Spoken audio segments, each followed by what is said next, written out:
ಸರ್ಕಾರ ಮಾಡಿರುವ ಅವ್ಯವಹಾರಗಳ ಬಗ್ಗೆ ನಿವೃತ್ತ ನ್ಯಾಯಮೂರ್ತಿ ಡಿ.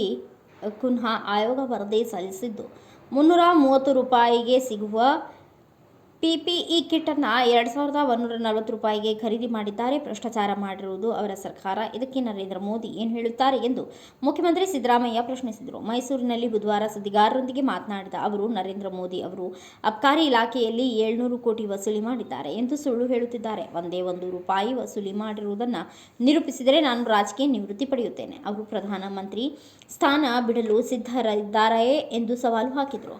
ಪ್ರಧಾನಿ ಮೋದಿ ಅವರು ಚುನಾವಣಾ ಪ್ರಚಾರ ಸಭೆಯಲ್ಲಿ ಕರ್ನಾಟಕವನ್ನು ಗುರಿಯಾಗಿಸಿಕೊಂಡು ಟೀಕೆ ಮಾಡುತ್ತಿರುವ ಬಗ್ಗೆ ಪ್ರತಿಕ್ರಿಯೆ ನೀಡಿ, ಕರ್ನಾಟಕ ದೊಡ್ಡ ರಾಜ್ಯವಾಗಿದ್ದು ವಿಧಾನಸಭೆಯ ಚುನಾವಣೆಯಲ್ಲಿ ಕಾಂಗ್ರೆಸ್ 136 ಸ್ಥಾನಗಳನ್ನು ಪಡೆದಿರುವುದರಿಂದ ಸಿದ್ದರಾಮಯ್ಯ ಹಾಗೂ ಕಾಂಗ್ರೆಸ್ ಸರ್ಕಾರವನ್ನು ಪ್ರಧಾನಿಯವರು ಗುರಿಯಾಗಿಸಿ ಟೀಕೆ ಮಾಡುತ್ತಿದ್ದಾರೆ ಎಂದರು.